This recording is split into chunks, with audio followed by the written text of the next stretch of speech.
Finally আসানসোলের বুকে grand opening হয়ে গেল আসানসোল এসপিএল এর।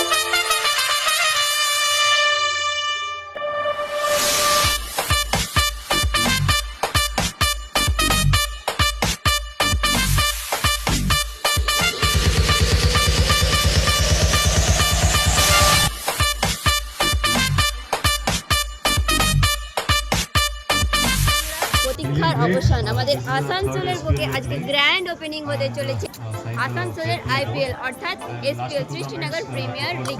আজকে আমি চলেছি আসানসোলের সেন্ট্রাল মলের ওডিসি ক্লাবে, যেখানে হতে চলেছে সেই গ্র্যান্ড ওপেনিং। তো চলো পুরোটা আজকে তোমাদের সাথে শেয়ার করবো কি হবে না হবে, তো সঙ্গে থাকো এবং পুরো ভিডিওটা ওয়াচ করো। তো আসানসোলবাসী প্রথমেই আসানসোলের ফেমাস ব্যান্ড এসিএল স্কোয়াডের গান দিয়ে অনুষ্ঠানটি শুরু করা হলো, যা ছিল এসপিএল এর থিম সং, যেটা কিন্তু পুরো দর্শকবৃন্দ বেশ উপভোগ করেছে। তারপরে প্রদীপ জ্বালিয়ে অনুষ্ঠানটি শুভ উদ্বোধন করা হলো, আর যেটা না হলেই নয়, অর্থাৎ গণেশ বন্দনা দিয়ে আসানসোল এসপিএল এর শুভ সূচনা। খেলাটি চলবে 4 জানুয়ারি থেকে 12 জানুয়ারি। 12 জানুয়ারি হচ্ছে গ্র্যান্ড ফিনাল, এবং সেদিন কিন্তু আসতে চলেছে ভারতীয় ক্রিকেট দলের বিশেষ অতিথি।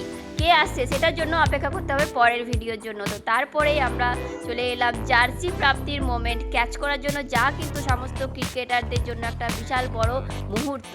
আর এই মুহূর্তগুলোকে কিন্তু সুন্দর করে তোলার জন্য গ্র্যান্ডভাবে অর্গানাইজ করা হয়েছিল। তো আসানসোলবাসী হলো অবশ্যই একটা শেয়ার চাই, পরবর্তী আপডেট পাওয়ার জন্য অবশ্যই ফলো করে সঙ্গে থেকে। টাটা।